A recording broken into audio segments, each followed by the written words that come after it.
Okie doke. We are back.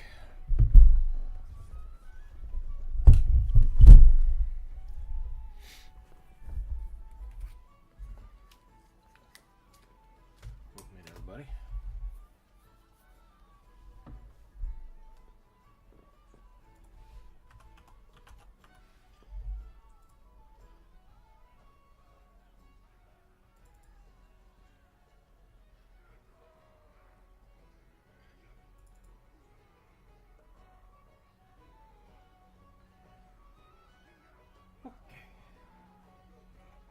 Oh, what a day. Oh, what a day it has been. Hope everybody's had a good week. Hope everybody had a good time. Hope the weather's treating you well.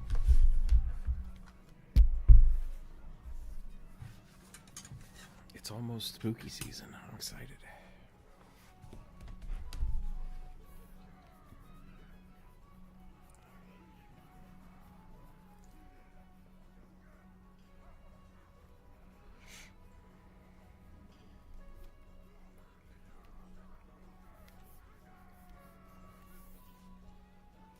That's kind of fun. Let's see if I can draw rugby without picking up my pencil.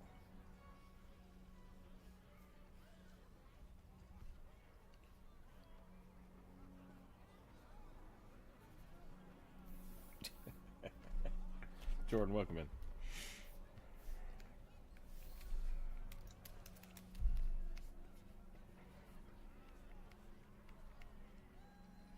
Oh, I forgot to send that. Lucky Star, I think. Let me do that real quick.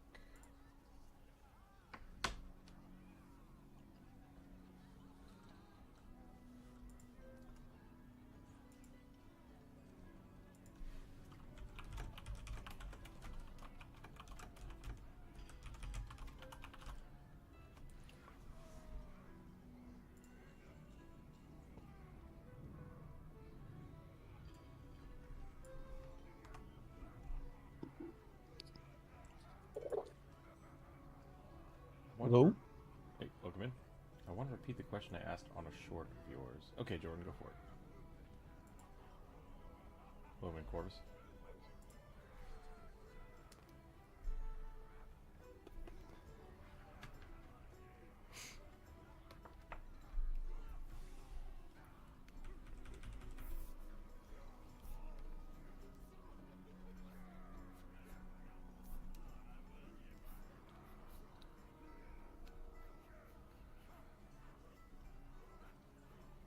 I heard Corvus for a second and then what got quiet. Now I'm worried. Oh, okay. I just didn't say anything. Yeah, okay. I just said hello.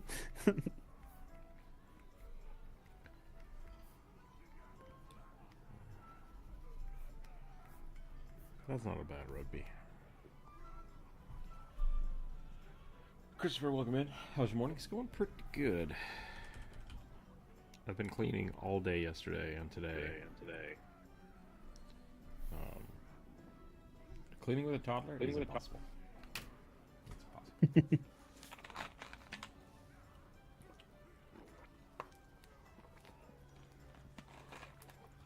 I'm not sure what's up with the boy, but he will play this game where he goes and picks up a box of stuff and just dumps it on the floor and then walks away. It's just like, why? Why did you do that?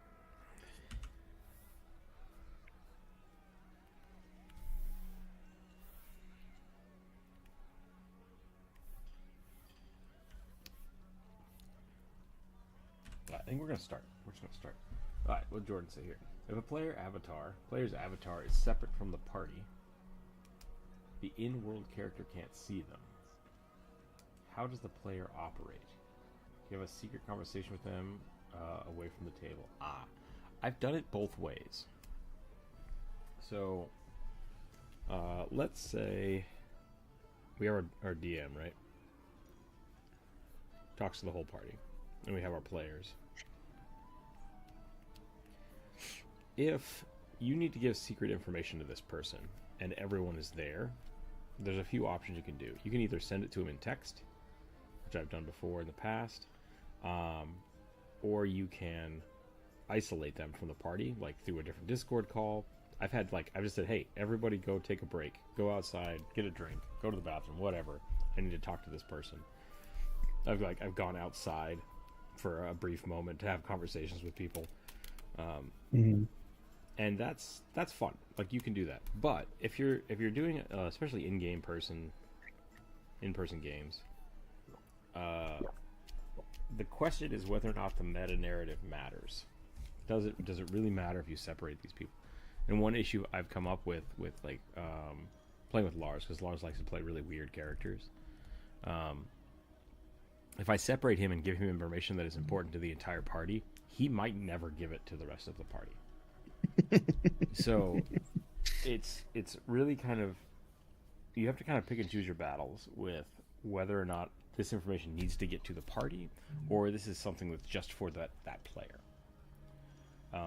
I'm more on the side now of doing things just with the entire group, with the idea that, hey, your characters don't know this, and you guys need to play into that, right? And that's I think a lot more fun for improv than just hiding knowledge from people, because you miss out on that. So you can do it both ways. Sorry, a quick question, real quick. Mm-hmm. Have you been hearing some badoops from me? I heard one just a second ago. Okay. But that's the only one I've heard so far. Just a second then. Continue, sorry. No, that's it. I was done. So yeah, the thing you should ask yourself is this information important?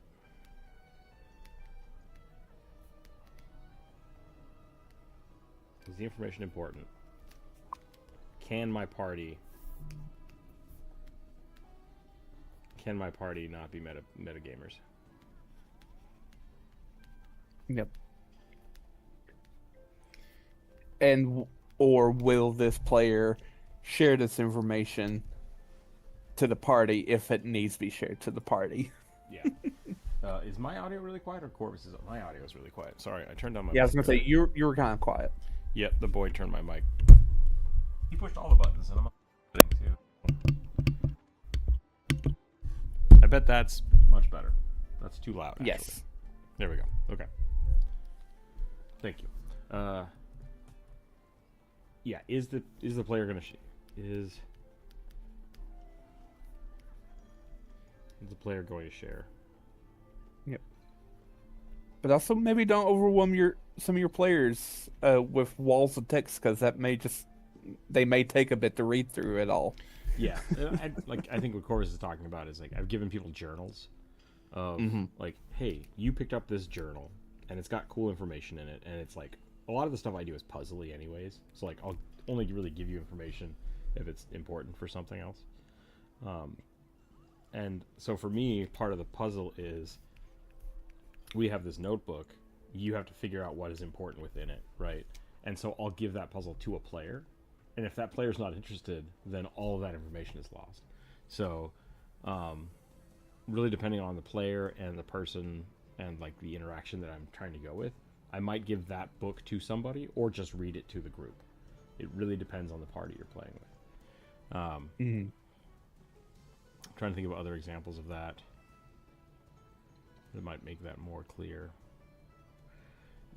Another example of this is my Trial of Blood, which I love. It's fun. I've done it a few different ways. And the solution to the Trial of Blood is completely arbitrary. It doesn't matter. But what you do is the players walk into a room and you split the party. You immediately split the party to where somebody vanishes and other people vanish. And these people no longer see each other, right? These two different people no longer see each other. And the idea is that I have to separate them. I have to kick this person out. I'm like, hey, go for a walk. You just get the hell out of here. I don't want you to be here. And then as soon as they leave the room, it's like, okay, cool, you three. This guy vanished. He's not here. You don't see him. You don't know what's going on. And then you start the puzzle. After they have like one or two rounds of just doing stuff, trying to figure out what's going on, You pause the game and kick them all out, kick them out of the room, bring this person back in, and you say to this person, the 3 people you're with freeze and are now like petrified, and just won't move, won't talk to you, won't respond. What do you do? And then it becomes a 2-part system of like trying to figure out what's going on in the puzzle, and each of the players can interact differently with it, right? These people can't interact with the single person, and the single person can interact but doesn't get the response of like what's actually going on. So it's like, I'm gonna slap him, try to wake him up, and then I give that person like a +2 to try to solve their wisdom save for the next roll, right? It's like it's a way of separation team working, right? It's like, how do you work together when you can't talk to solve a puzzle? And it's a lot of fun. And then when they wake somebody up, all of a sudden that third person, this person does succeed because this person was helping or these people were helping. This person vanishes, and now these people are like, what happened? We don't know what happened. And then this person wakes up in the real world again, and now the 2 of them can talk to each other like, what did you see? What happened? It's like there was just all this blood and it was terrifying. So that can be a lot of fun if that's what you're trying to foster. But if it's just to hide information from players, I lean more into the metagame, like let everybody know what's going on and let them figure out how to have that story. I guess the separation and inconsistency chat can be a non-factor if the world characters have a means of communicating with something like a mobile phone, pair of magic mirrors. Yeah, that is the other part of it.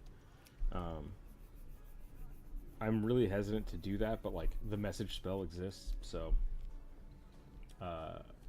yeah. In my mind, I would only do that, give that to a party in a situation where I'm okay with the party having meta knowledge, right? Because at that point, it's like, you guys can talk to each other and you can decide what to share with each other. And I tell the party members that if that's what they want to do, what they should do moving forward is always tell people if they're withholding information. It's like, yes, I'm not going to tell the party that. Because that way the party's like, ooh, okay. It's like, now we have this back and forth that we're going to have to get through, right? To understand those things. So I think the parsing of information is part of the game. And people that use meta knowledge to like, oh, I know you stole something out of my backpack. It's like, are you mad because you had something stolen or because you don't know how to talk about that? Both of those things are valid arguments. Yeah. And some people just aren't into that kind of PvP, which is fine too. And you just need to parse that out. I'm rolling some dice. Here we go. It is the viewer suggestion today. If you have not made a suggestion this week, you're very welcome to post one in chat, and we'll put it to the list. I roll the dice. The dice gods decide what we draw. I can't open this baby food jar of dice. These dice might live here now forever. Holy crap. Baby food jars just like seal themselves. It's really weird.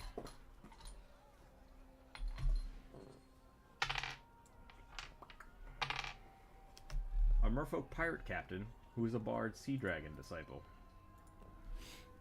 Neat.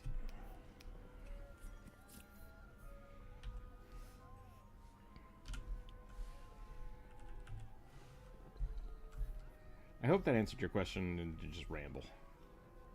Because I do ramble from time to time. Yep.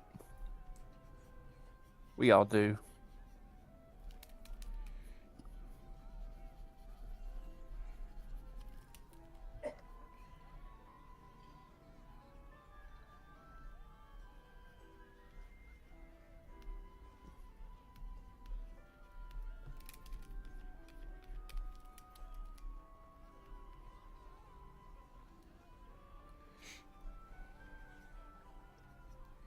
A really good example of this last week, I guess it was 2 weeks ago now. The party was running and decided to turn back. So one of the party members kept going to draw off the enemy, and everyone else returned to the camp.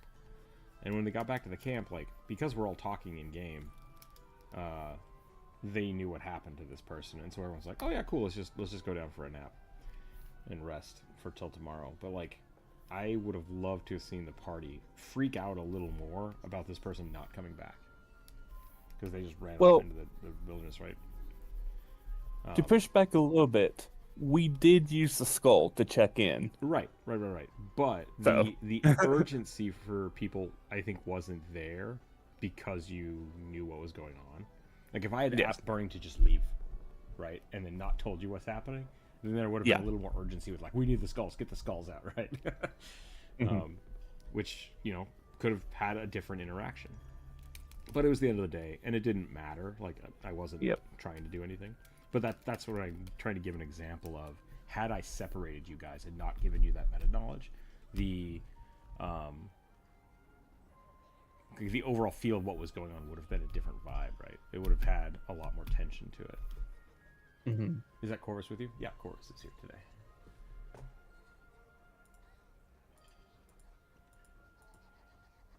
I hope Discord is playing. Yeah, I hope so. Yeah, we're good. Okay. I might sound different than I normally have been because I have a new mic. That's true. And we've been working on it for like 3 days to get sound right. Yeah.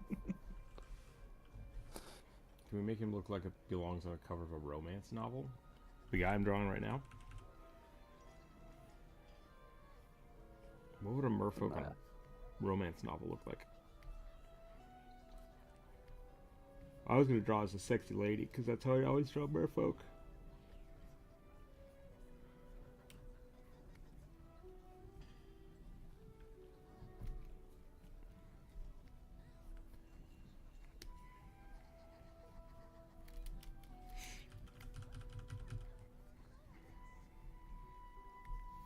I feel like there's something wrong with my pen here. What's going on?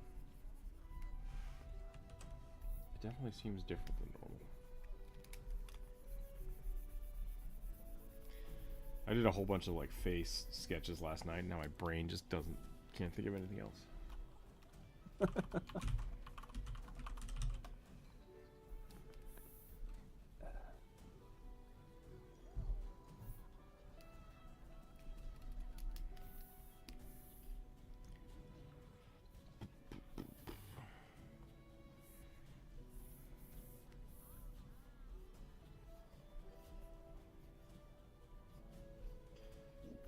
Oh, excuse me.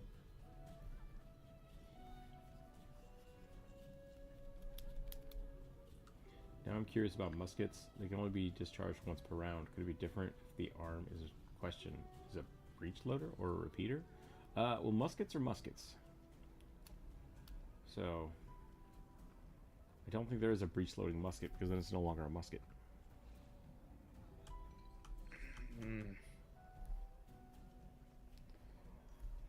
Because if you have a repeater, that's now either a pepper box or a revolver. Yep. And those do work differently.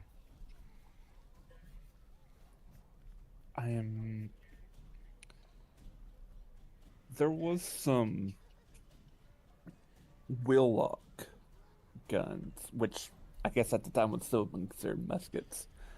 That they had like you can make a preset.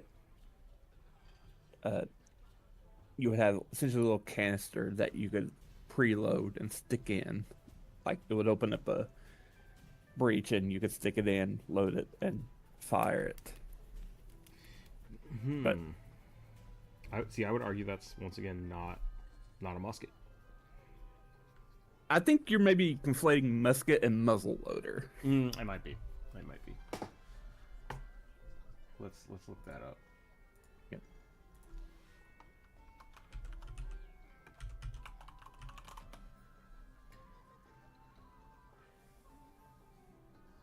Muskets are smooth bore muzzle loading and fired from the shoulder. Yep. So that's why I would put that in there. So.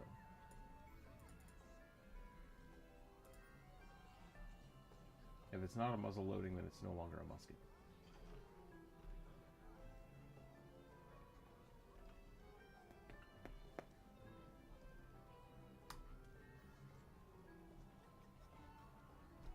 Because you're like, even if you swap out the whole cylinder,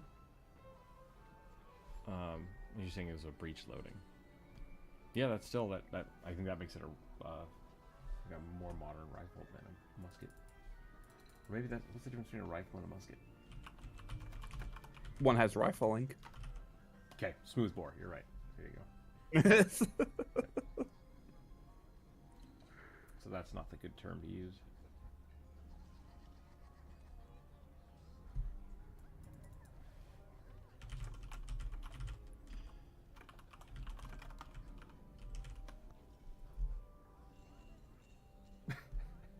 If it has a breech load, it is no longer called a musket. It's called a breech loader. How original.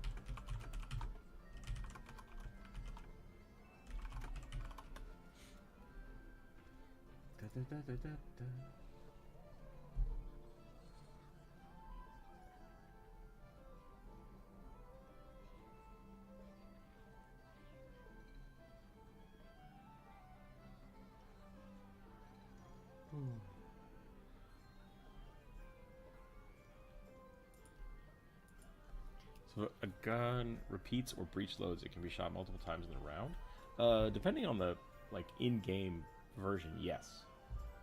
If you have the actions for it. Mm-hmm. Like revolvers can be fired, I think 5 or 6 times in game. Pathfinder, I think it's 6. It really depends on the rules. Yeah, because like the pepper boxes go from like 3 to 5 or something, 3 to 6. Yeah.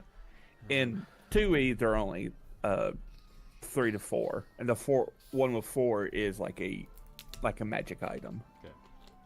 There's a pocket coat or a coat gun that has a clip or a magazine, I guess.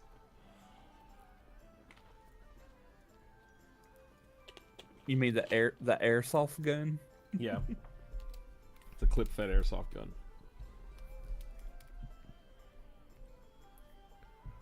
Which I think is really funny.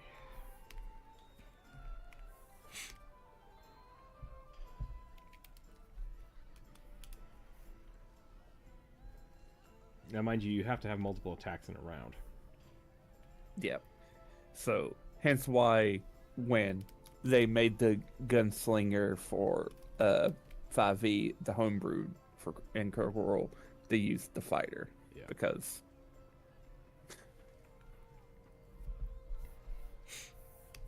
Gotta get all those attacks. Yep. I think this says something about me. I typed in romance novel covers, and the first one that popped up is a tiefling and a hexes and haberdasheries, a queer cozy fantasy romance.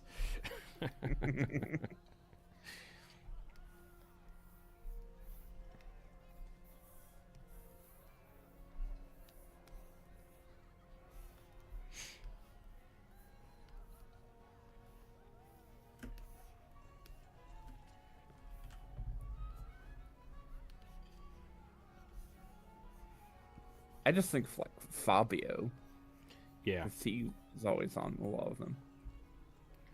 You gotta get hair, but like it's a merfolk. I guess merfolk should have hair. I gotta figure out how I'm gonna do that.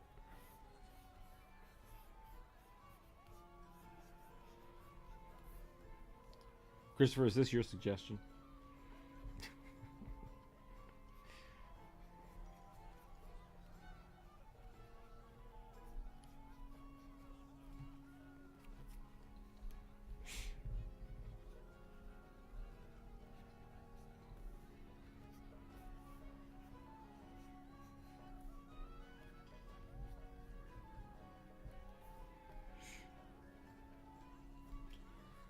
Perhaps a damage nerf can apply to make it more fair, or is it damage entirely dependent on the roll of the dice?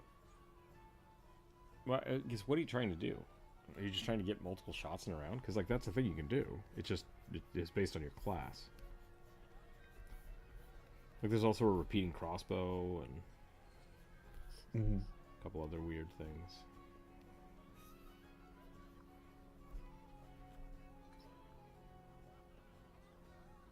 It's a lot. Okay, gotcha.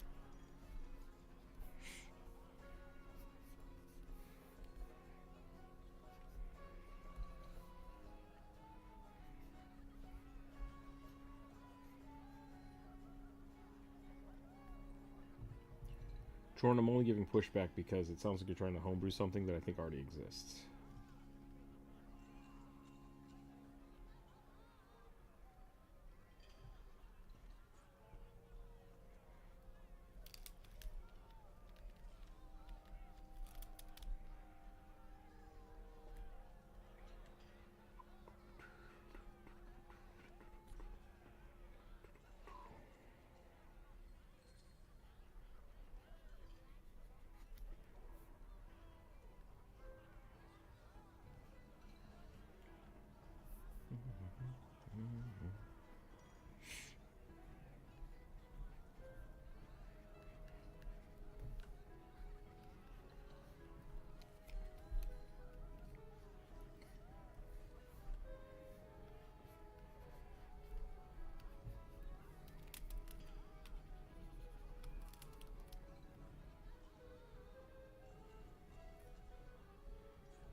Oh, he's a merfolk. What do you have? Eyebrows.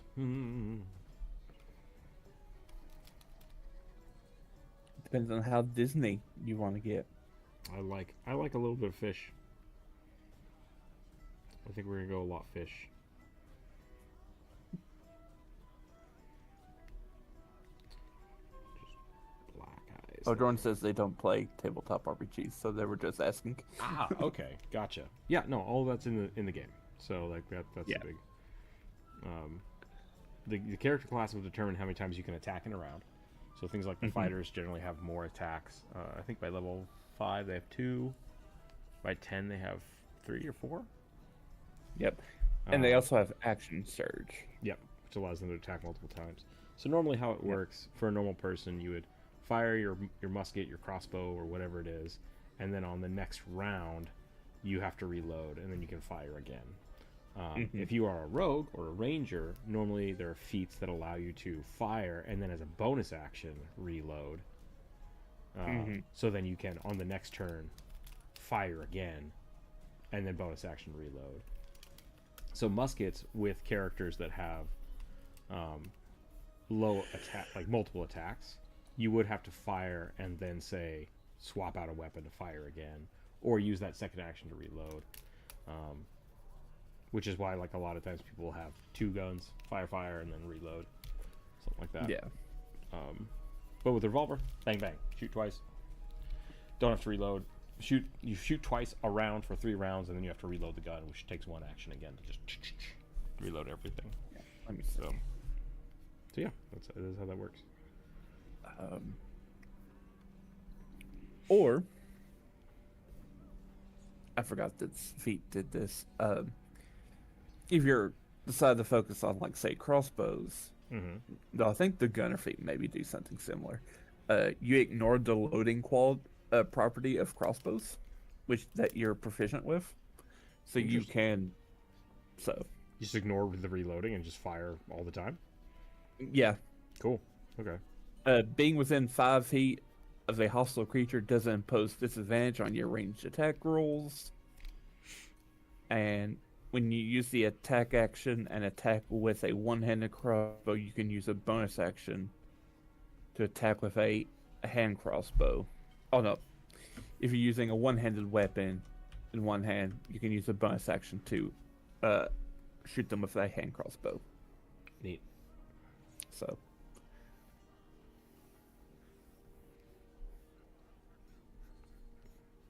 Punch and then shank. Yep. I don't know what it is about crossbows, but I always feel like shanking is the correct term for hitting someone with a crossbow. Is that just the same with being shot with an arrow then? No, it's different. Like being shot with an arrow is, I would say, being like, I don't know, it's weird. You're still being stabbed at a long distance. Stabbed at a long distance, yeah, but like hand crossbows just feel like you're getting shanked because they're so tiny. Just like ah.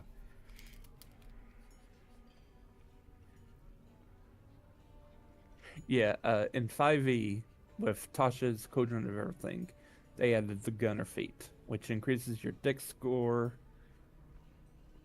by 1 to a maximum of 20. You gain proficiency with firearms.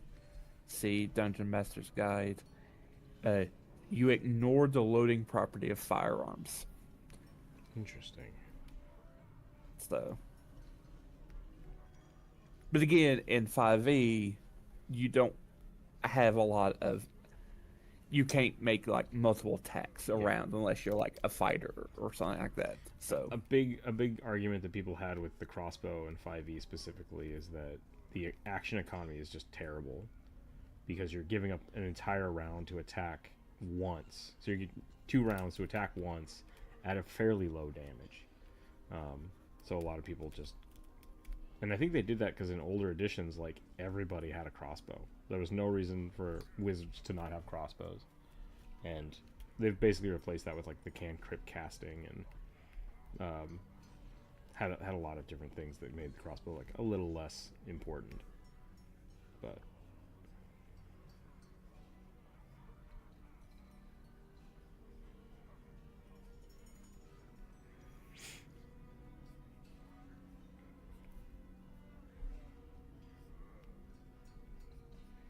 oh, I gave my level 4 party a magical shield.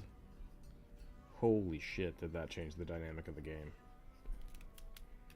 Like, I didn't think it would be that bad.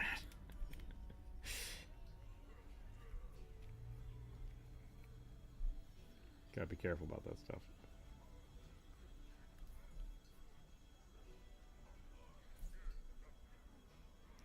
Do I need to make him look more like a pirate? Because if you can say romance novel, it's just like either shirtless or open shirt. I feel like I don't necessarily need the pirate hat. But maybe I do. well, it does say Merfolk Pirate Captain. So I think it does need the hat then. I don't think the hat is required if it's the captain.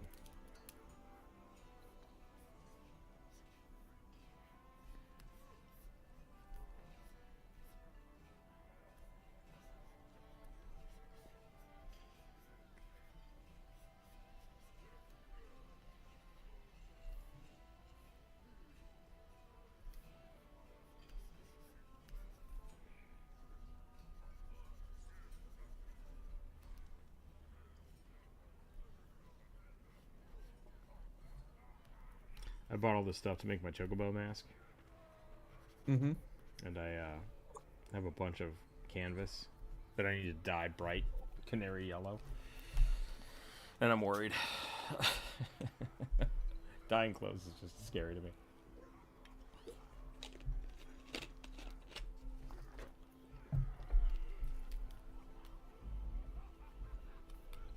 I figure I'll use like a 5-gallon bucket. Yeah. Just cram it all in there.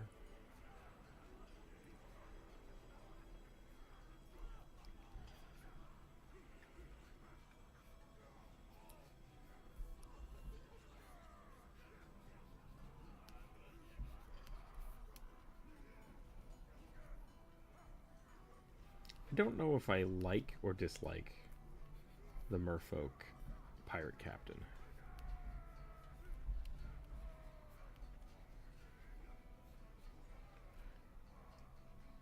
Like, did they get ostracized from the sea?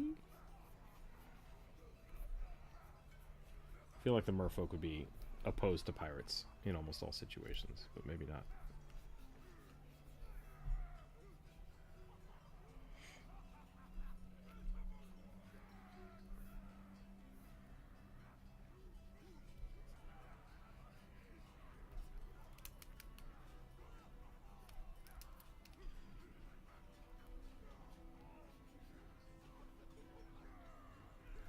Then again, I was thinking like, why would a merfolk care about being on a boat? But just because you're a bank robber, like having a car is still nice. Looks like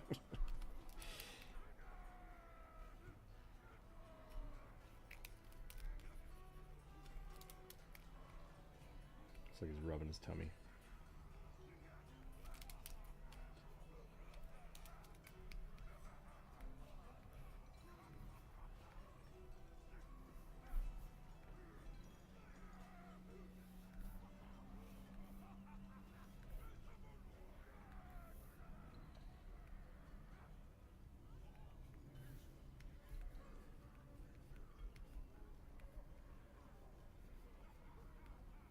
The setting is full plain of nothing but islands and sea to sail.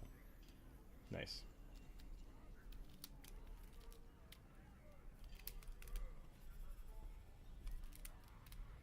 So everyone's a pirate. I kind of want to go back and rewatch Waterworld. I haven't seen that in a while. Kind of a weird one.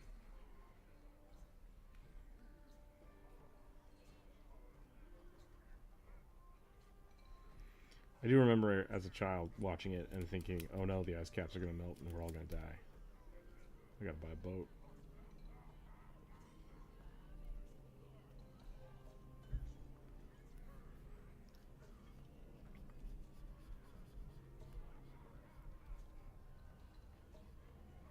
I grossly overestimated the amount of water that's on Earth.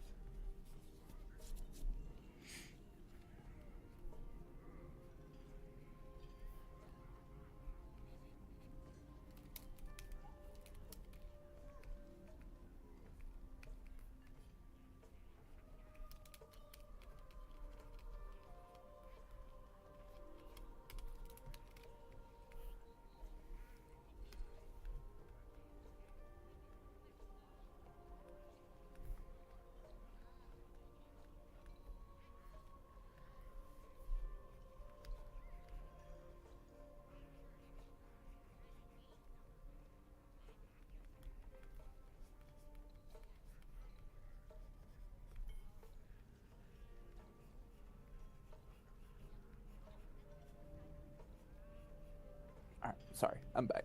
Welcome back. I had to go yell at the dogs. That happens.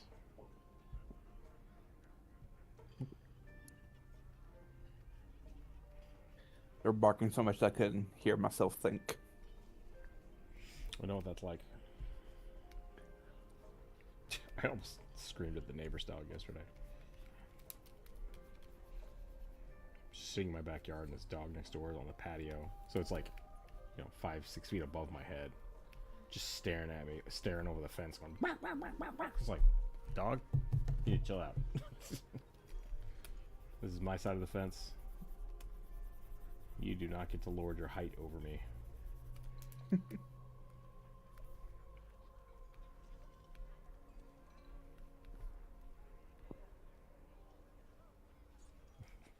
Can you get in trouble for turning your hose on the neighbor's dog?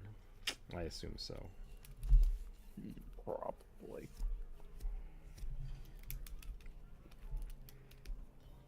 Now, if it was on your property, probably no.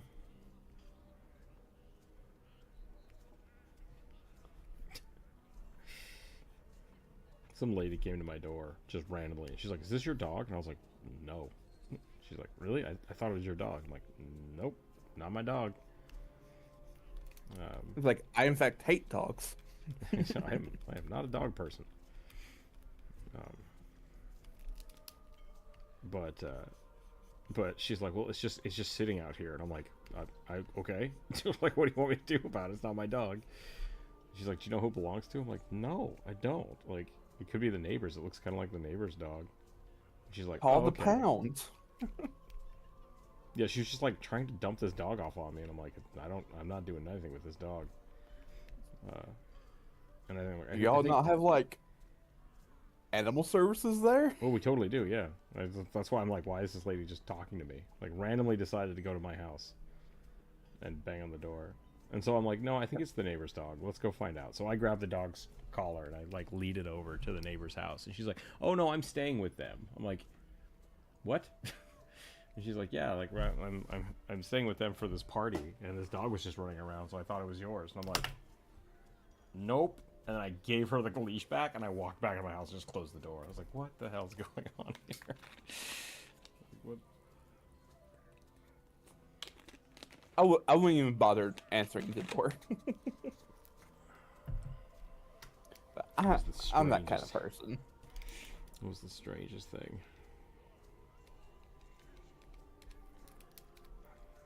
I was like, how dare you, friend of the annoying dog people, accuse me of having a random dog and not taking care of it. Like, get out of here.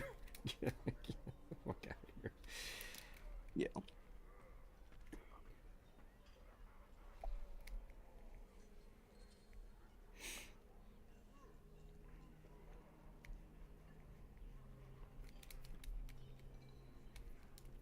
So I've had this idea for a witch stuck in my head for about a week now, Okay, hit me. and I've like made like a character sheet for them just to like get it out, and they still won't go away. But it's like they're currently like floating in between like an ice witch or like Baba Yaga gingerbread house witch. Okay. As like, it's like I don't know why it's either those two, but that's what's been stuck in my head. Because I really like. For a while, I've also had like the idea for like an ice-based character, Mm-hmm. but Ice is I the think, best. Go on. yeah, I figured you would say that. There's not a lot. There's a lot of ways of doing it, but like, because there's like two archetypes that are ice-based, and like a bunch of like class options that allow you to be like an ice character, and I figured which seems fun, Yeah, which could be fun. and Baba Yaga is like an option you can have as a witch patron in 2E, and she has a little bit of ice magic, like Winter you get Storm like an Wizard. ice spell, but you also get the ability to like animate objects Okay, that makes sense. With the and have chicken them legs like attack. I would totally flavor that to like anytime you make something animated, it like grows chicken legs or chicken It literally wings. says that. Nice. Okay, that makes total sense then. Um, and witches have a level 20 feat where they can like over like a day enchant a house, and they can like teleport, have it like sprout legs and move around, all sorts of stuff. I was like, wish that wasn't level 20. Yeah. I had someone in one of the comments in my video say something to the effect of like, "Why the hell would you ever play sub level 10 D&D? That's so lame." And I was like, "All right, well, that's kind of a hot take, but sure." Like, Because that's what everyone plays. I love low level D&D. Like, no one hardly ever plays above level 10. Why do you think that's like how it is in Baldur's Gate 3? Yeah. You only go to level 12.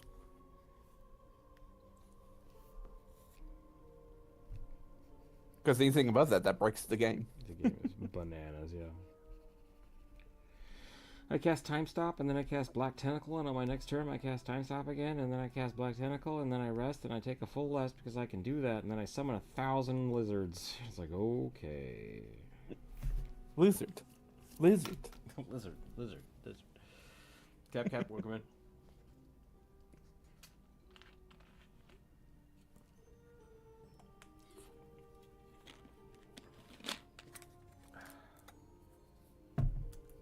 Draw an extremely small smiley face? But why? But why?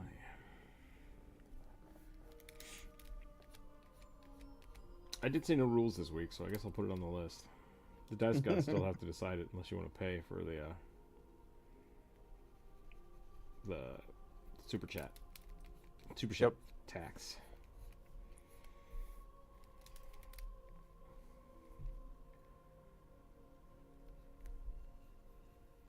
Because if you send a super chat, will get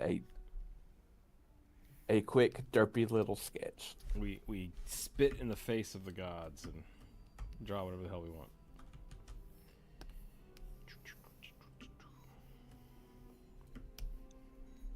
Okay, there's our Fabio merfolk.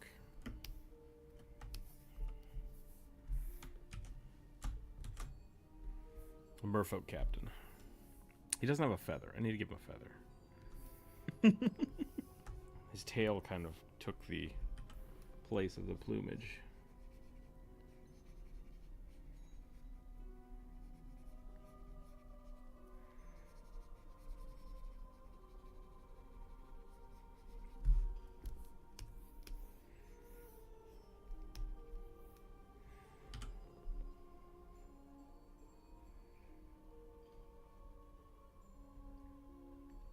Alright, rolling dice. I need a smaller die. 2. Archer Witch. Oh wait, I did that yesterday. Or Wednesday. Atola Jellyfish Wizard with Glintstone Staff. Alright.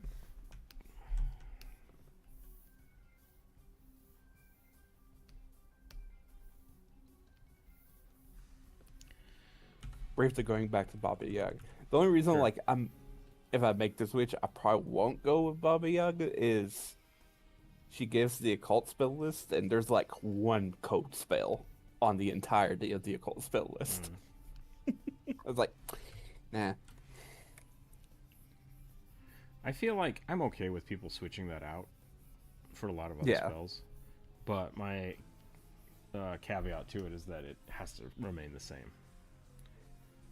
Like, you prepare it to be that elemental, unless you have the meta magic feat, which I think there's a couple options for doing that.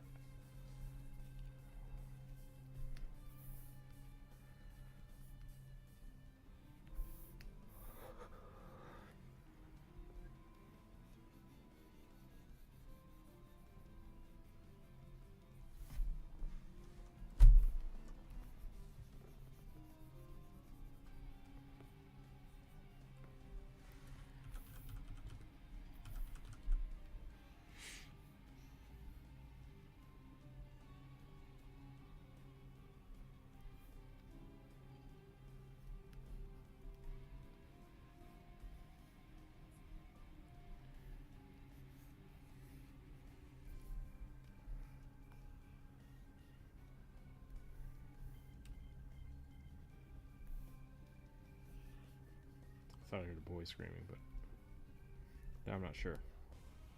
I need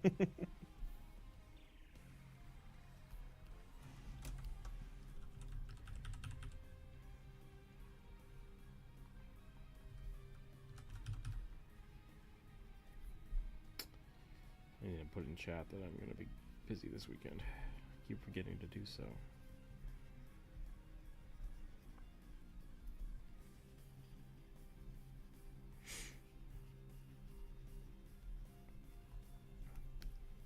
I think a lot of people are going to be busy this weekend.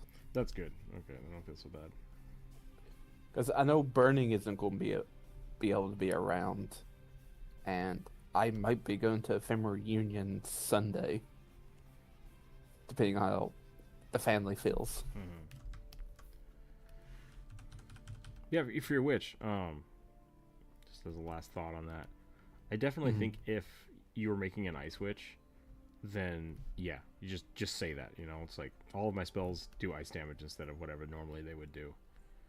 Yeah, and then you have to roll with that, right? Like that's the caveat for it is like, yeah, this spell does void damage. Nope, it does ice damage. It's like, okay. Because there is like a ice patron for witches. It's called the Silence and Snow, and it gives you the primal spell list, which has like, I'm pretty sure, the most amount of code spells on it.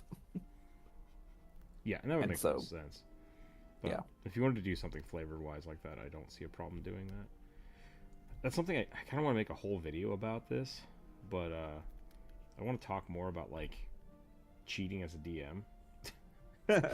And what I mean by that is like, to make your story more interesting, like give NPCs spells they shouldn't be able to cast, or give them spells that do something really weird that not normally, like, oh, this fireball does lightning damage. It's like, that's what? It's like, yeah, it's a weird, unique thing about this character, and I think that's totally okay. Like, I think that kind of stuff is really cool.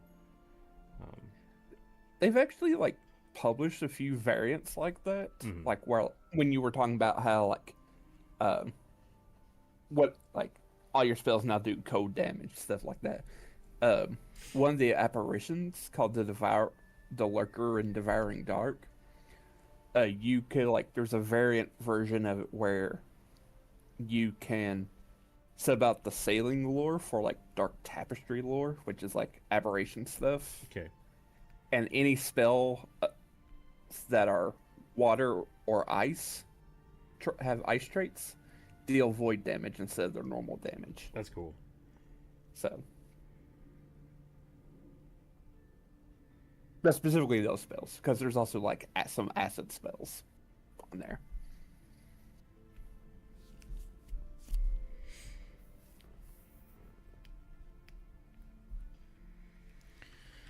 Posted a new version of the game last night. I saw. I added some stuff to it that I think is really interesting. And I want to see how people react to it. I made it so you can climb into towers now. And just hide in them. Which I think is really fun. I had a DM that treated elemental spell meta magic as automatic option. Yeah, see, I think that's also smart. Mm-hmm.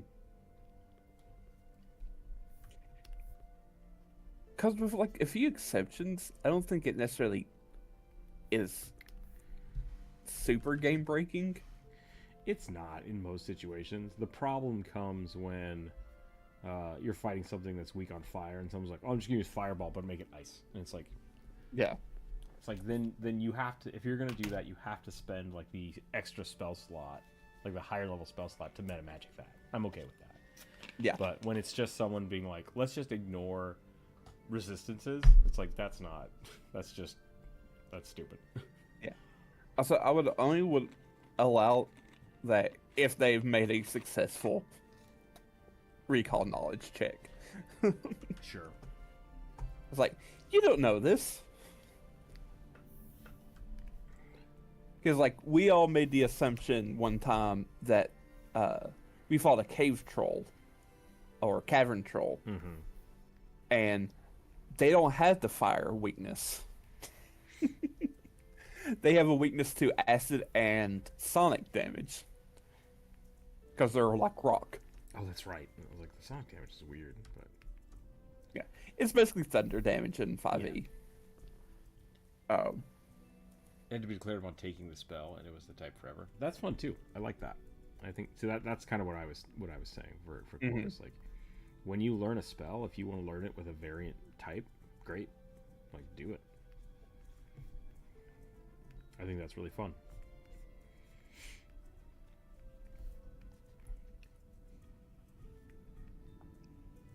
Because, like, I really like the idea of themed casters. Mm-hmm. Like, and I feel like I know that's something that like people like the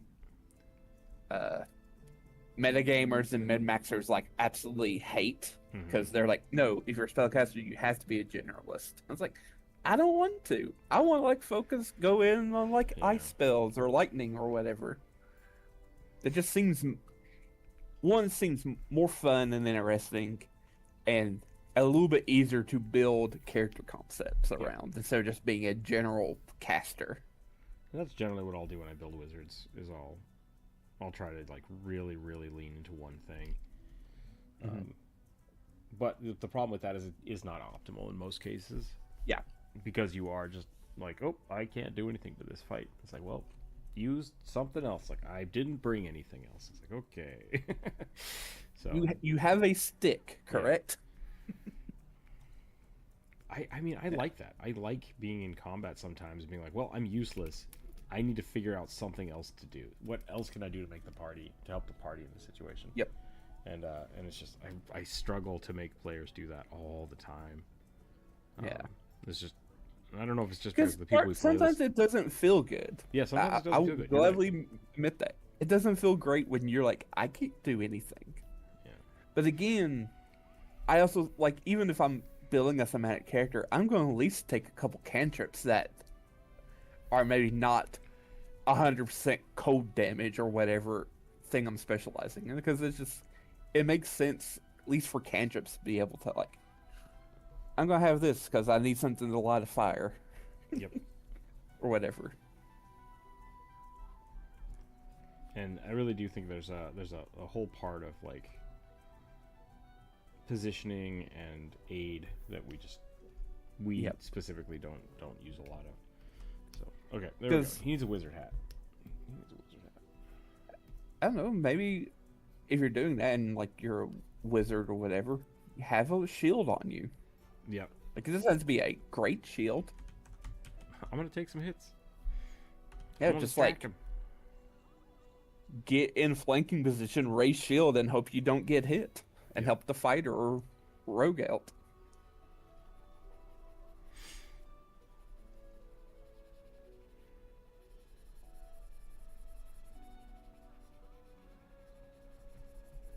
I just read the Last Unicorn, and It's a book? it's a book. Yeah, it's a book. I didn't know that. Um, I think we discussed this, not I think we forgot did. about it.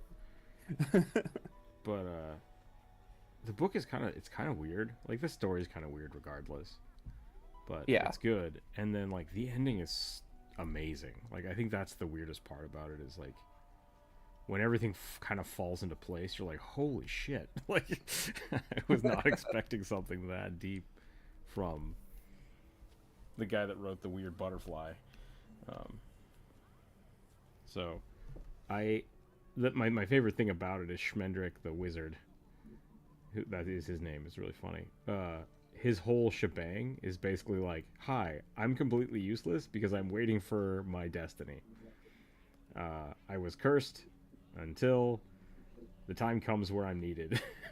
It's like, that's a really weird thing, because he's just like, yep, I am completely useless. And he's still this really cool character that kind of convinces people and progresses the story and brings everyone together. But he just thinks he thinks that the only thing he's good for is magic, and he can't use his magic because of this kind of strange curse. So I like him as a character. I like all the characters in that book. There's only like 5 of them. But that's kind of the point.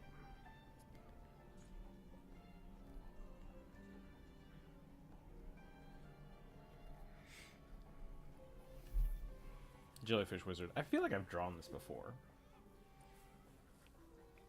I feel like I've drawn this jellyfish before, but maybe not. You've definitely drawn jellyfish wizards Okay. before. Maybe not exactly this one, but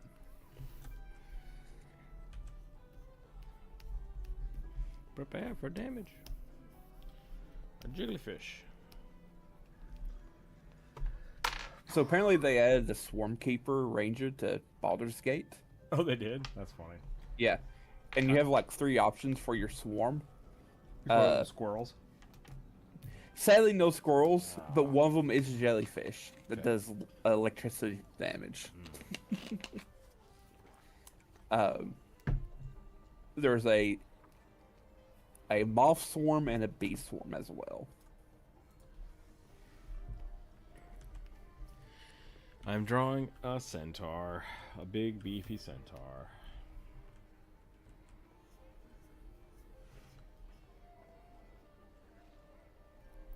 I really wanted to make that squirrel summoner functional. It was kind I'm of fun, sorry. but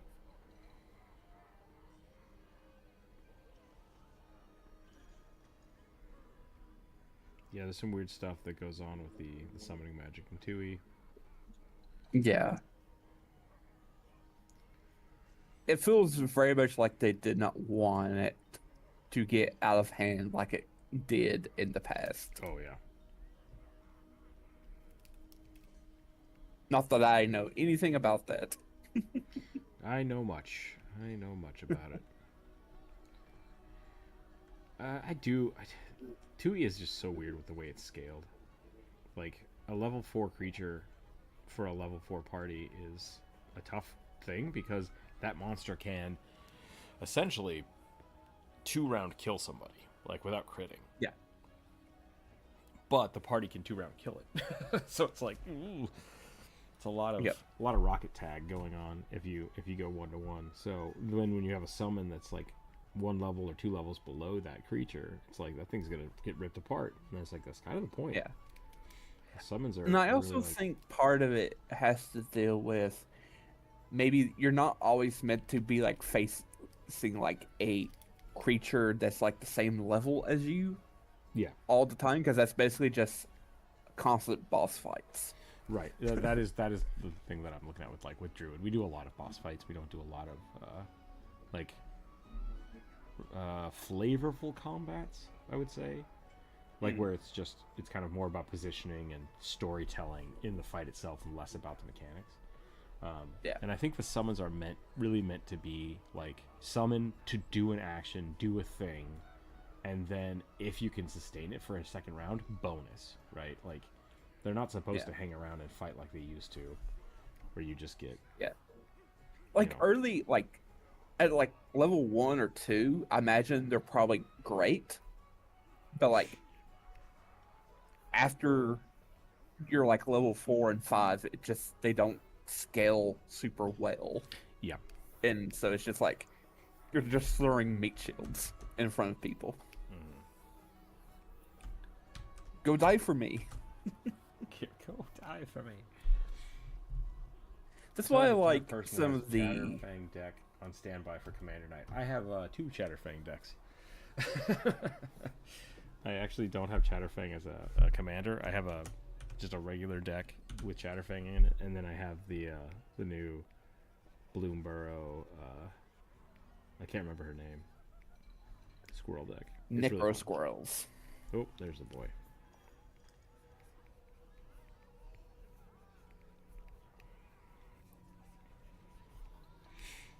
Have a man.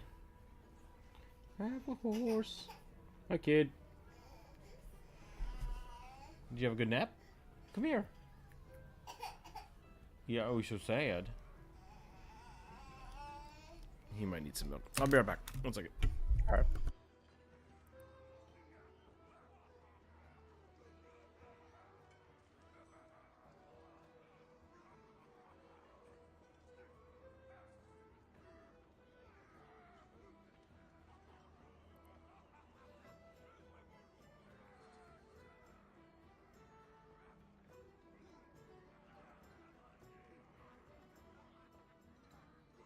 Рязань. Рязань.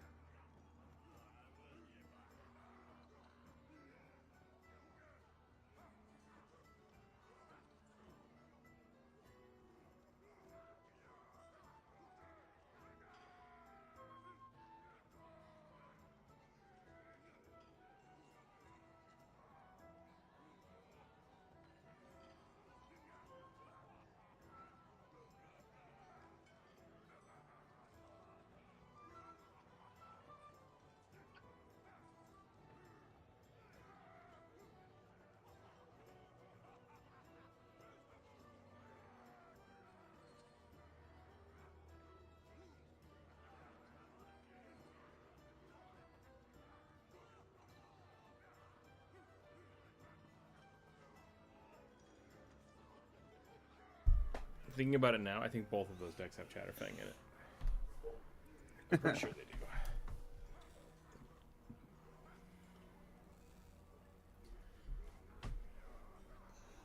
I do find it weird in Bloomborough. Mm-hmm. The squirrels are all like necromancer warlocks. I'm just like, a little weird. I think I mean, they're rats. Squirrels are technically rats, but yeah, I think they really leaned into that a few series back, because a lot of the green squirrel decks used to just be solid green, mono green, but people would make squirrels and then sacrifice them for stuff, myself included. I would shoot them out of cannons all the time. So like, I think people just went that like, nope, let's just throw them in with the green black and just make them spawn and do weird shit. So Yeah, because a lot of the rats in Bloomborough are blue and black. yeah, Scrib Nibblers. Scrib Nibblers is one of And my like, favorite. they also have favorite like cards. a weird thing about seashells. So like, that was a little weird thing I found out. They like live on the coast. Oh, that makes sense if they're blue black. Yeah. Island rats. Juice? You want some juice? You say juice, please?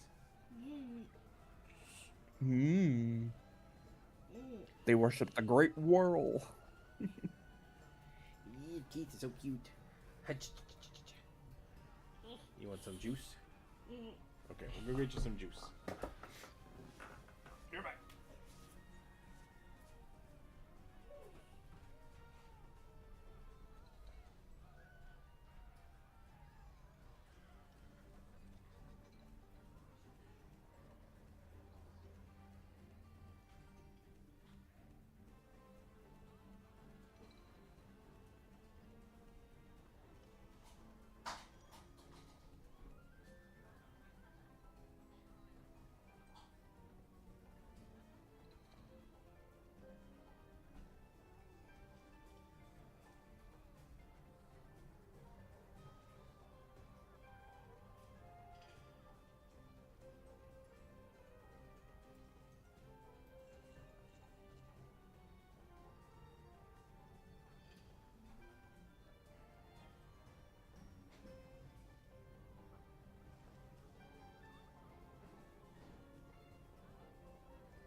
Okay.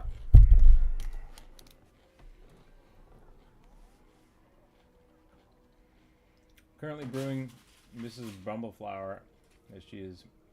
Mom doesn't let her kids go have fun, but only if they behave. Is this a magic thing?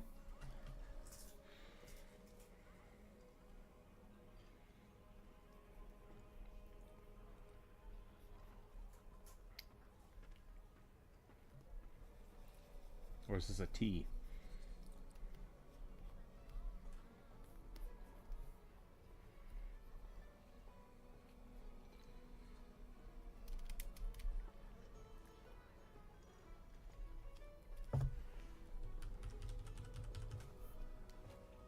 Ba-da-da-da-da-da.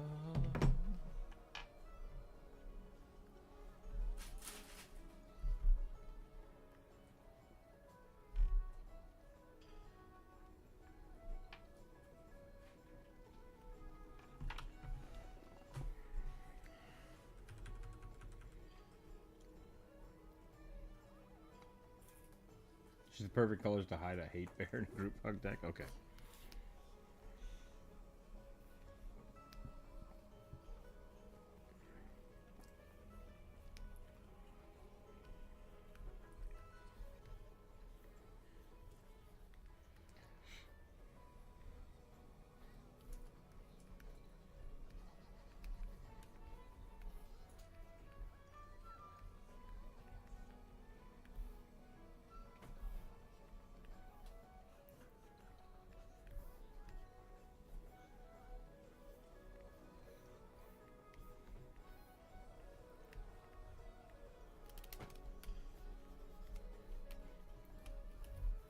I kind of want to do a little bit of a maybe not an expose. What would you call it?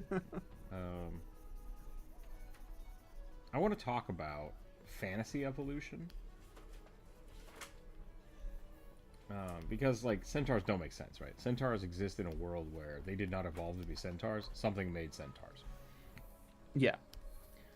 But I'd like to I wouldn't mind looking at the implications of that, right? Because like, if you make centaurs and then wait 10,000 years, what would an evolved centaur look like to fit a certain thing? Like maybe their arms get super long, or maybe their necks get super long.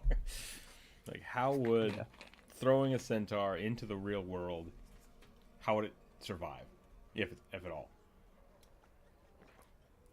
No.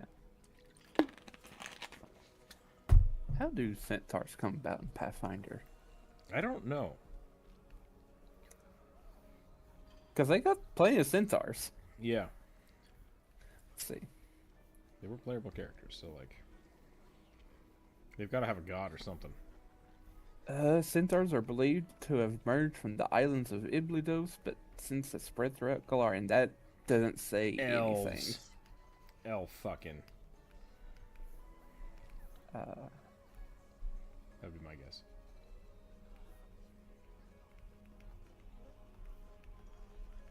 Telling you, you live long enough, you're eventually gonna fuck a tree.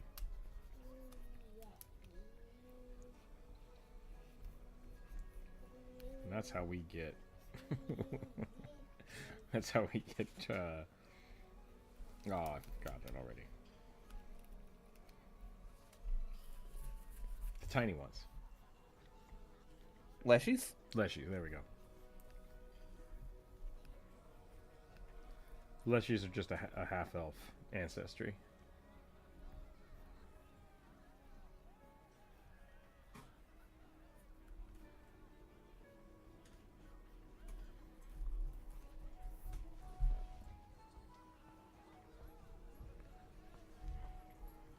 Oh, So- wait. I think I know who Yes? Purple Flower now is. Hold on, I gotta look this up. I googled. Yep, it's the rabbit. Okay. Sorry. Go for it. So I looked up the origin of centaurs. Centaurs are usually said to have been born from Ixion and Nephili. Nephili was a cloud made into the likeness of Hera in a plot to trick Ixion to revealing his lust for Hera to Zeus. So if I make this cloud look like a hot lady, this guy's gonna bang a cloud, and it makes a horseman.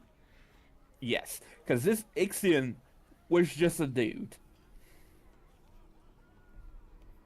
Also, I'm pretty sure Ixion is in Final Fantasy as well as this cloud lady. Okay. Final Fantasy the loves name- to steal mythos Everything. from everywhere. Yeah. Let me see. Because The I think that's Ixal one are of the the gods cooler, in though. 14. It is, Okay. I think. I mean, Dark Cloud is 100% a boss.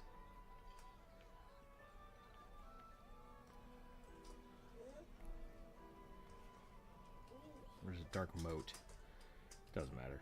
The Ixals are the weird bird people. There's also Ixion, which I think is a mount. Okay. Giant lightning unicorn mount. Ah.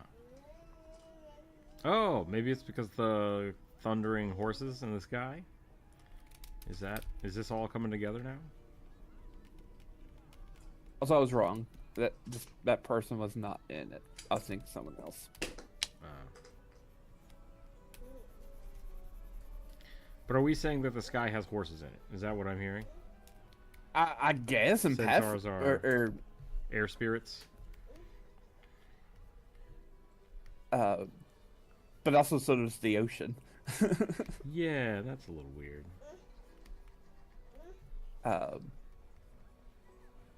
But yeah, for some reason, a man in a cloud made centaurs. What is up with... Were people in Greece and Rome, like, just super promiscuous? Really lonely? Or were the gods just, like, way off base? Like I Zeus don't being know. like, I'm gonna turn into a goose and bang this lady, and the lady's like, oh shit, that's totally Zeus. I have to do this now, or he's gonna smite me. I have no idea. I legitimately just don't know. Maybe Another version. Oh, go ahead. maybe some of like a lot of the stories where they're like, oh, Zeus turned into a bull and went and seduced this lady. Like, I bet he just showed up and he had like a cow hat on, and he's like, no, trust me, the humans are stupid. They won't know. I'm definitely a cow. And she's like, oh, yep, definitely a good cow. I like to think that the deities are just like completely way too arrogant to realize that people have agency. That's all. Thank you for coming to my TED Talk. Yep. Another version is that centaurs are the children of Centaurus, Okay. a man who had relations with horses, which people have connected back to Ixion, saying that he was actually the son of Ixion, this person. And just like, okay. Hey, stop fucking the horses. No, it's just a cloud. It was just a cloud that looked like a horse. It's such a weird thing. I always thought like centaurs were people who didn't know about like riding horses, see people riding horses and assume, oh my god, they're together. Yeah. The knight that rides as one. Yeah. I dig that. Story or whatever it was. I guess technically you need to stop. Do not do that. Leave the microphone alone, please. No. Leaving it alone does not mean pushing the button.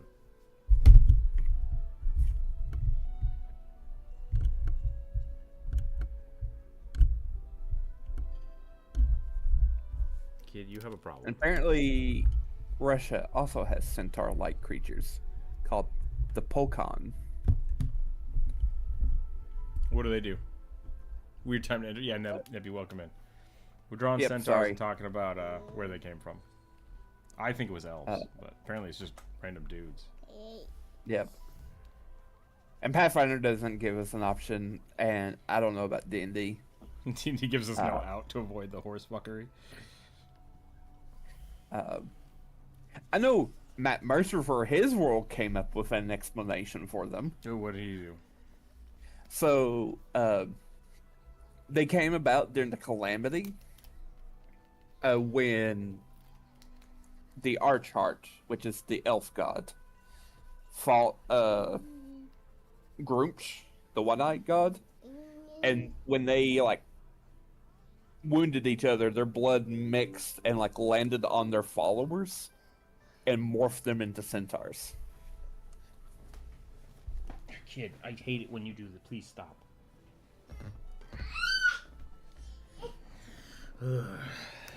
He'll just go like try to get out of the chair by just like throwing himself out of the chair. God. And came into don't fuck horses. I mean, it's good advice. I can stand by that, Nebby. Yep. Don't fuck horses. Rook 0. 2025. Apparently, Just don't do it. the Pokon. There's not a lot of stories about them, but when they are, they're normally like antagonists. And apparently, sometimes they're not half horse and half man, but half dog and half man. Oh. Interesting. And in the 19th century, Pokon became a popular name for guard dogs. Okay. That's the Russian one. Yeah. I'm a big fan of the kobold dogs. I think Dungeon Meshi did a real good job yeah. of like, hey, kobold. And I was like, that's not a kobold. I'm like, but I'm okay with this. Yep. It's a kobold in Japan. Mm-hmm. And they're not even little. They're medium-sized creatures. If not bigger. Yeah. I think you can quote me on that. I don't see anything wrong with telling people not to fuck horses. I think that's I think that's a legit And statement. it's technically illegal too, as well. Yeah, don't break the law, guys.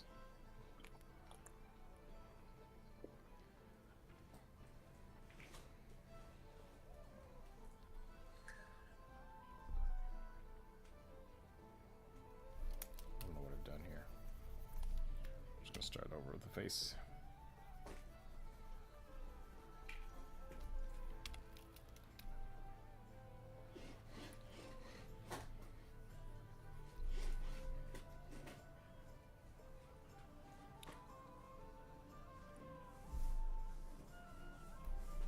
Trying to make this like have a big old horse nose, but it's not working out.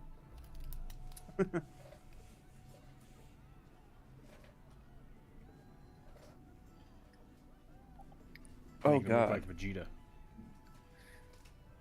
Vegeta.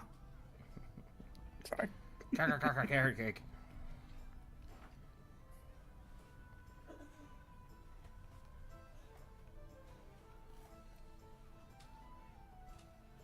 Are you trying to make him look like the centaur from Harry Potter? Maybe. Not intentionally, but that might be what's happening. They look real dumb. Really, like, just big and broad and like in an uncomfortable way. Yeah.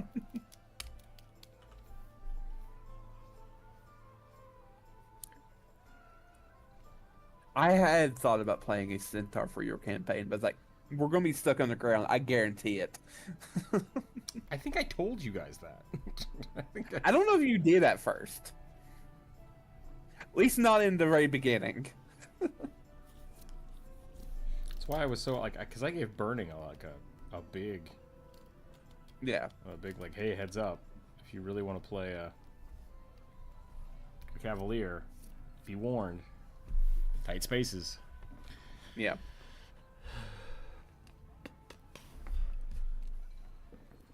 Dragon Centaurs are the coolest. Yeah, the Draken from World of Warcraft do a pretty good job. Is that what they're called? That doesn't seem right. I have no idea.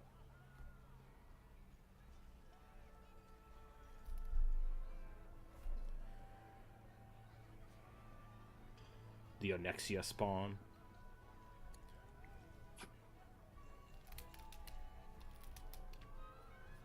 Alright, draw a triangle. Cut the face in half.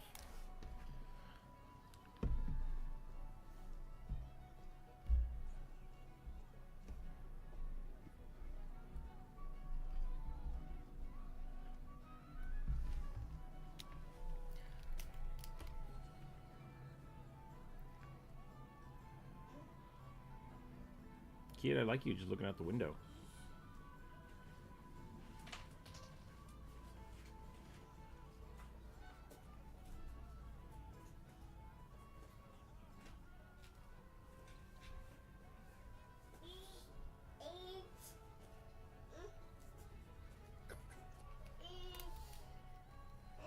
Ish.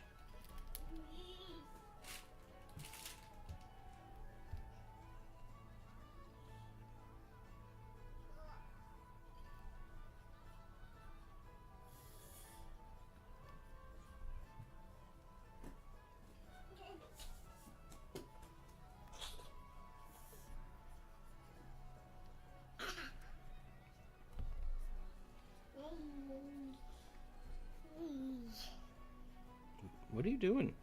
Why are you trying to hit me with your shoes? Ah, okay. Boy wants to go for a walk. Walk, yeah. I heard that. I was gonna say, I think I just heard him say walk. Mm-hmm. Good job, kid. Yeah. Well, I think that means we're done for the day. What didn't get drawn? A sentient fungus that throws clumps of spores as weapons. We're going to draw a real derpy fungus real quick, and then we're going to call it. I feel bad when we Was get that the through. last one? Yeah, we get through the whole list and then don't have... Oh, someone wanted me to draw a really tiny smiley face. There you go.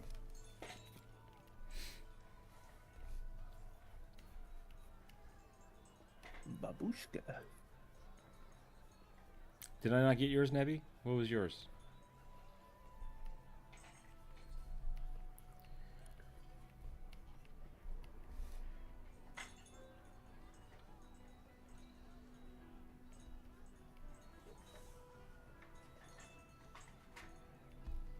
It may have gotten drawn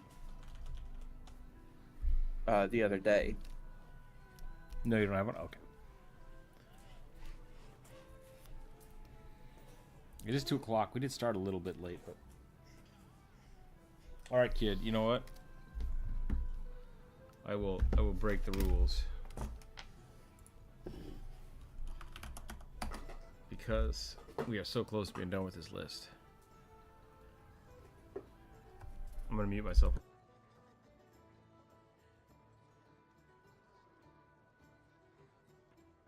Okay.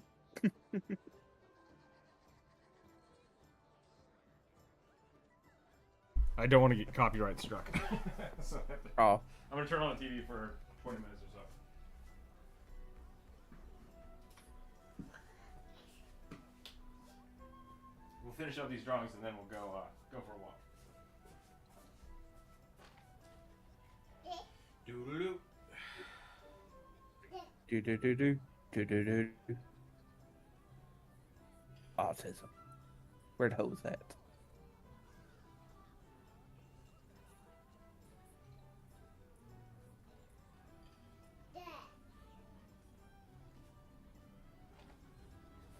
Yeah.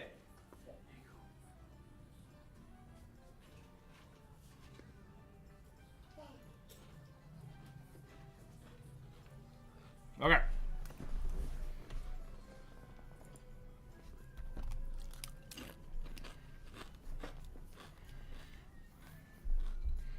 Should I go googly eyes or no eyes? Generally with fungus, I go no eyes. Because now it looks like I got boobs. And that's no good.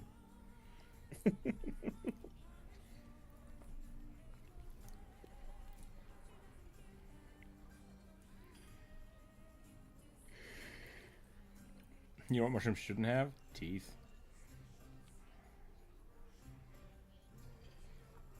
Well, they don't. I regret everything I've done here, but I'm not going to stop doing it. Oh, God. It's horrifying.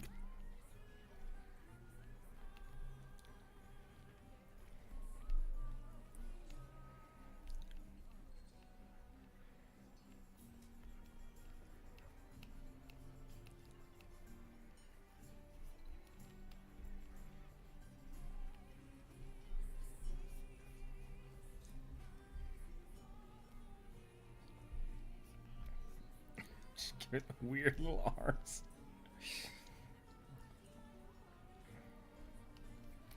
It would be kind of fun to play a cartoon in D&D. It's like a sentient illusory spell.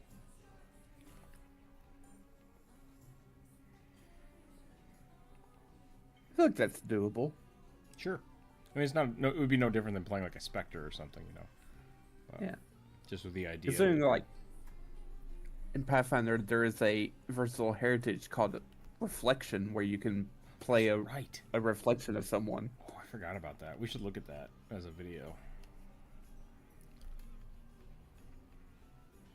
Did you ever watch Infinity Train? No. They did a whole season about that. Never even heard of it. I think Ashley Johnson does the voice for some of the characters. Huh. This girl gets picked up. She's running away from home, and she gets on this train, and it's a never-ending, like, purgatory hell.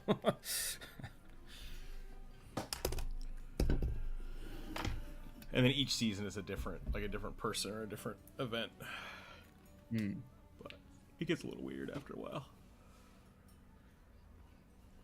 I'd love to play a rubber horse mimic plasmoid. God. Is that I don't know what that means. Is that a... What is a rubber horse? Is that like a rubber chicken?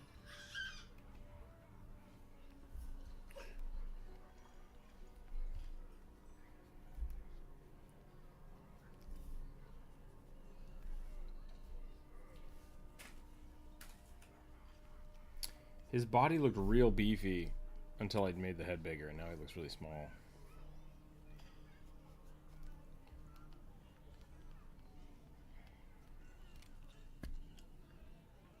River horse is a style. Like old, oh, like Gumby style?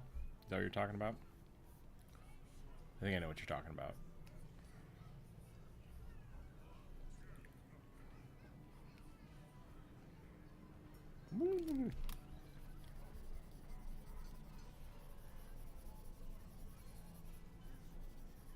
Clay animation character.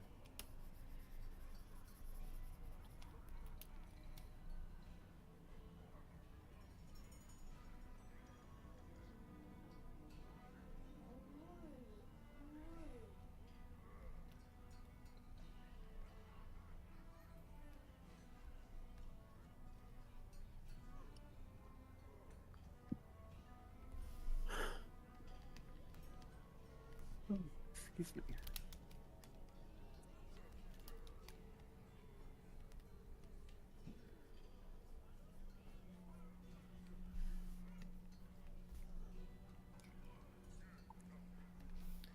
Alright, I've got 2 hours to finish cleaning the house.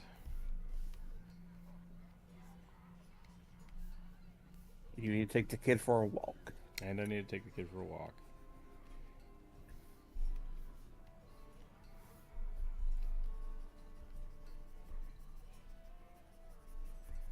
In civilized societies, should centaurs have to wear pants?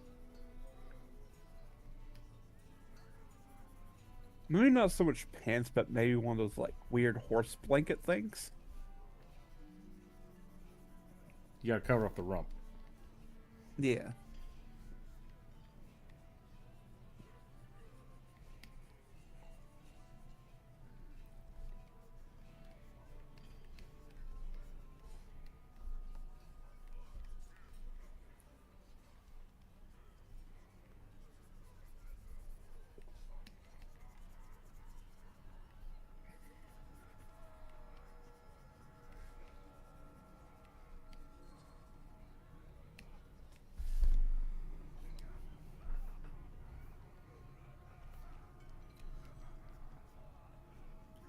So I'll figure out just ask, am I still coming in nice and clear? Yep. Good. Tell me if this sounds like a fun idea for an NPC. Twin rat folk, a barbarian and wizard almost always occupy the same space, so an extent you don't know which actually two people. Yeah, you should watch my rat folk video. I could talk about that. One of my friends played that, and it was really funny. I think it was a rogue though, not a barbarian. I think they did a rogue and a wizard. They'd always been a trench coat. It was pretty funny. Yeah, taking the same space is awesome. And playing both of them at the same time can be really fun. And you just kind of make them act accordingly. The way we ran it was he rolled initiative with disadvantage. And he always moved them at the same time. So basically you take the slower of the two rolls. Because he would just roll advantage for both of them and then take the slowest one. And then on his turn, he would just do 2 turns real quick and then go from there. And they just move together as a group.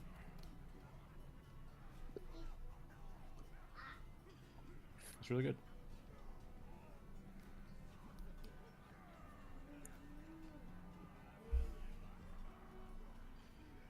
Now I'm just singing that song, 3 kobolds in a trench coat. Yep.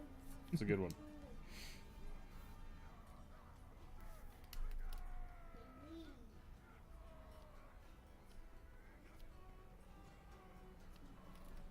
I think it's funny that the king just died next to the kobolds. Yep. Like, oh, you're our new king now. Yay! Of course, their society would collapse if they couldn't function without a king for a second. Mm-hmm. And they weren't able to discern that, hey, maybe the next king shouldn't be the guy that killed the last king. So Exactly.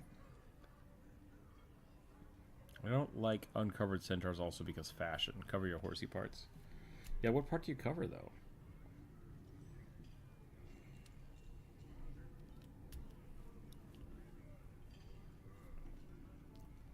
Technically, this is all horse face.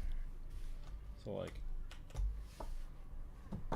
Can't tell someone to put a shirt on their face. That's rude.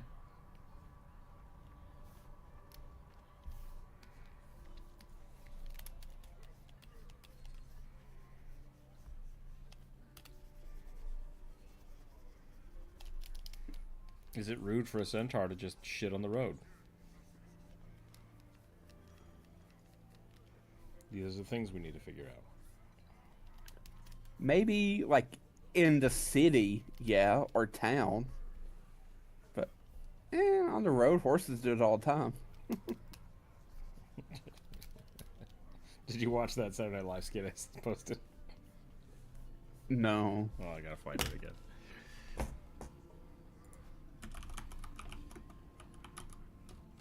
Centaur job interview, Saturday Night Live. There we go.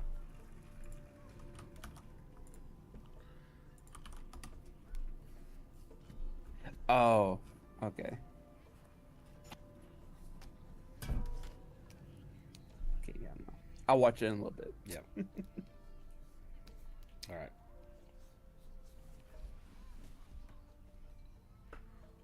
I forgot that my mic is sensitive that picks up sounds from the headset.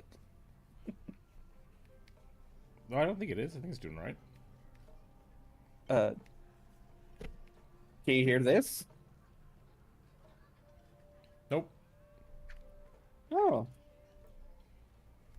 Weird.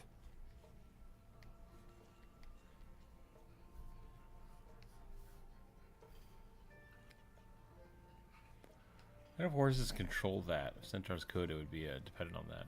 Yeah, can you train horses to poop in a litter box? That's the question. I don't legitimately think you can. Are horses smart? Are horses smarter than dogs? I don't think so.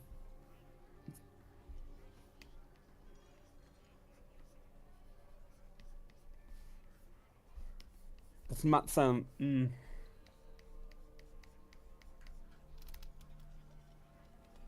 We talked about donkeys being smart and horses being real dumb, so Yeah. we're not being judgmental. I didn't necessarily think donkeys are super smart. I think donkeys have a high survival drive. If that makes any sense. Like, donkeys will do everything to survive. Horses seem to have been bred not to have that anymore. Okay. At least some of them. Like, horses still get spooked and stuff like that. But, like, a donkey will fight. Yeah. I've seen a bull try to kill itself to get at somebody. Like, they are not right. Yeah. Maybe it's a prey animal thing. Maybe. With the exception of pigs. But pigs are kind of both prey and predators I was at gonna the say, same yeah, I don't know time. how many things would mess with a full-grown pig.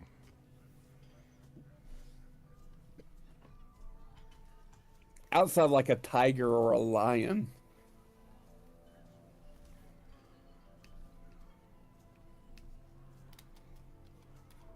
Seen a handful of nature documentaries where cheetahs won't attack them because they will lose. Yeah. But they're also lose to a lot of things. Yeah. Pigs built different, yep. What if all the muscles real close to the ground? And then spikies. Yep.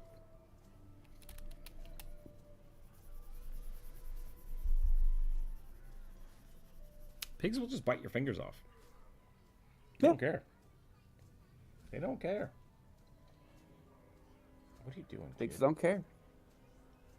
You ready to go for a Also, walk? this centaur is wearing clothing.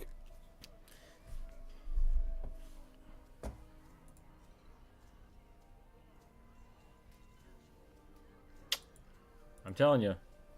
It's like putting a bag on your face. You gotta let those It's tatas not on fly. their face.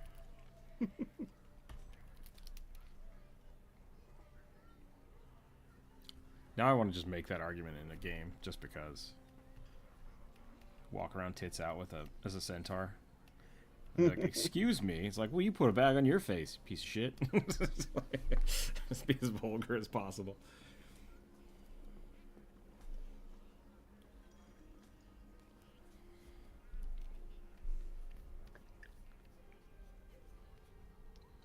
I've played a few games where people are naked barbarians, and those are always really funny. Were they ever allowed into towns? Yeah, it was just I made a note of it every time. She's like, "Whoa, what's up with your friends?" Like, just ignore them. The party was just very apologetic for them, and they were oblivious. It's part of the religion or something. You're gonna hit your head if you keep doing this, and I'm not gonna be happy. Okay, all right. He's trying to steal the pen. I think we're done. We got a centaur. We got a mushroom boy.